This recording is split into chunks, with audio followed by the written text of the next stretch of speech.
Hat, sunglasses, Pepsi, notes, sources, thick skin. Check. You already know. Let's go.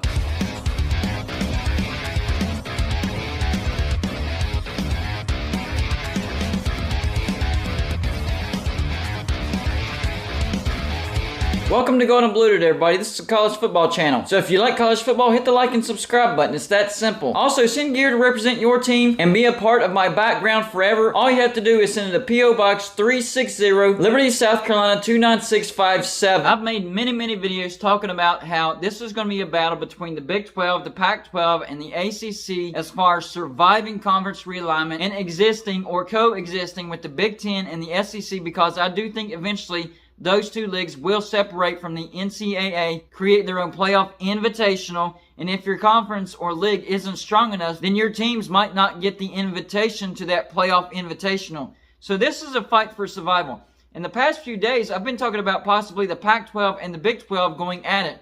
Well, something has changed about that, and that's the Big 12 teams have signed the grant of rights. So no team is leaving the Big 12 at least until 2031. That's why I've said no more videos about West Virginia going to the ACC, because West Virginia, yeah, they've signed the grant of rights. They're staying in the Big 12. So now I think this is going to come down to the Pac-12 and the ACC.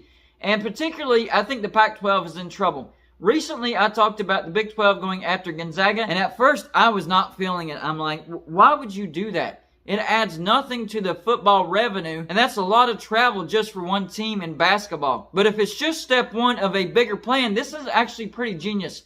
Number one, even though Gonzaga doesn't add to the football revenue, at the same time, you don't owe them anything from that football revenue. So this is strictly a basketball decision, a basketball relationship between Gonzaga and the Big 12. On top of that, this could be the Big 12 looking into the future and wanting some of those West Coast teams. I'm talking about Washington, Washington State, Oregon, and Oregon State. Remember, we've talked about the Four Corners possibly going to the Big 12, talking about Arizona, Arizona State, Utah, Colorado. I'm not particularly fond of Colorado. I would substitute Colorado for Washington State, but if they grab the Four Corners, Arizona, Arizona State, Utah, and Colorado, but they're also focused on getting some West Coast teams via Gonzaga route, then it wouldn't matter. You could be still getting a Washington, a Washington State, and Oregon State. Personally, I don't think the Big 12 will end up getting Washington and Oregon. I do think eventually Oregon and Washington will end up in the Big 10, but that still leaves Washington State and Oregon State.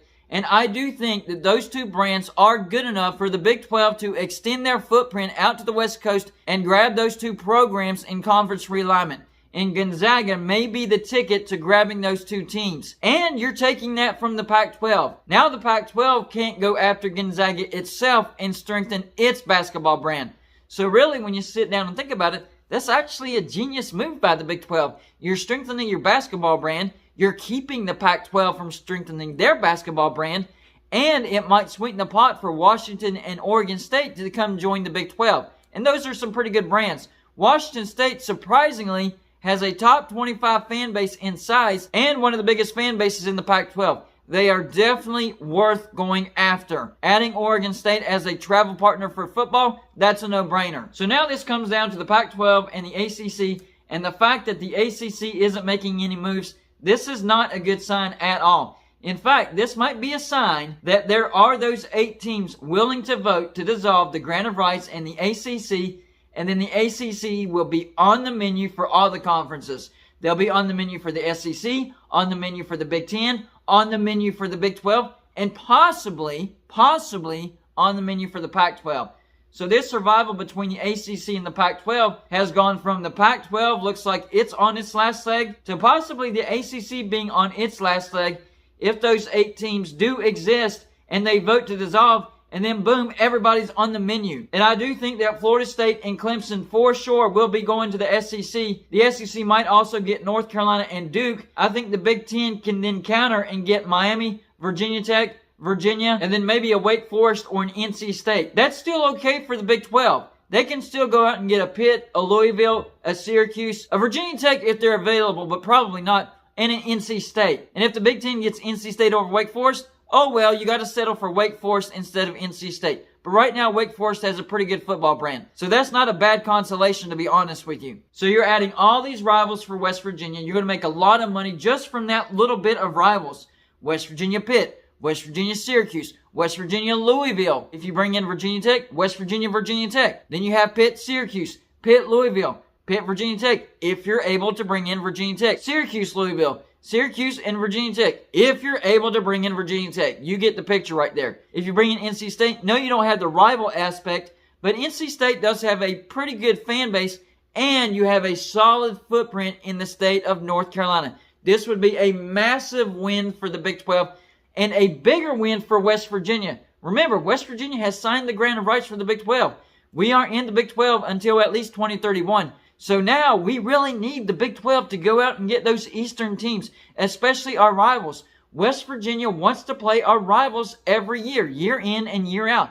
And it would help with our travels. Right now we have one of the worst travel slates in all the nation. Our closest road game is Iowa State in conference. I know, they're adding Cincinnati, UCF, and Houston, and BYU. UCF really doesn't add that much. Cincinnati, that's close, but that's it. One close game a year. Yay, that really helped West Virginia. Well, if the ACC dissolves and the Big 12 goes out and gets our rivals, problem solved. What about the Pac-12, though? Well, from what I heard yesterday, the Pac-12 is interested in San Diego State. The timetable that I'm seeing is first they want to see what the TV deal looks like, sign the TV deal, and then figure out how much adding certain teams will add to that TV deal. So you have to factor that into the equation. But I think that the Pac-12 has to go out and get San Diego State. That is a no-brainer. You lost your footprint in Southern Cal by losing USC and UCLA, and by no means am I saying that San Diego State is even close to being as good of a brand as UCLA and USC. Not even close. But it gets you a footprint back in Southern Cal. San Diego State is a must-get for the Pac-12, and I'm hearing that's who they're going to go after. But on top of that, I think the Pac-12 needs to go after Fresno State. Fresno State is a really good brand. It's another brand in the state of California. The Pac-12 loves the state of California. That's a win-win for Fresno State and the Pac-12. And it's one of the best brands remaining as far as Group of Five, especially the Mountain West. Now, if the Pac-12 wants to stretch out east, Memphis might be a viable option. Memphis also might be a viable option for the Big 12. Although there's no guaranteed money for adding a Group of Five team. So Memphis is definitely at the bottom of the list. But if they need an extra team to even things out, Memphis is there. However, for the Pac-12, they could stretch their footprint all the way east, get Memphis, and maybe that would crack the door for some of these lower brands in the ACC if the ACC dissolves.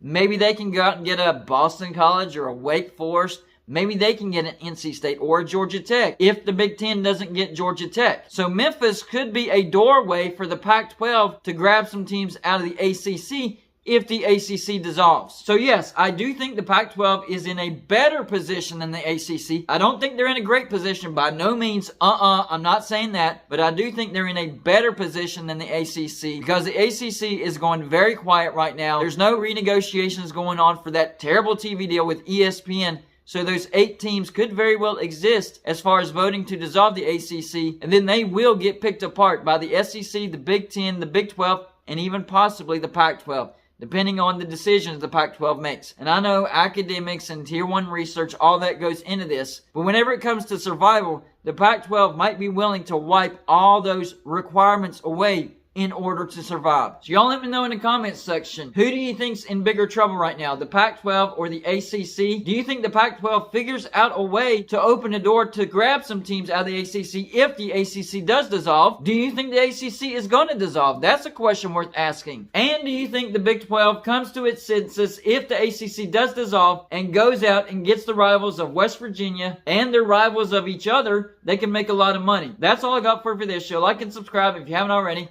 And I'll see you on my next show.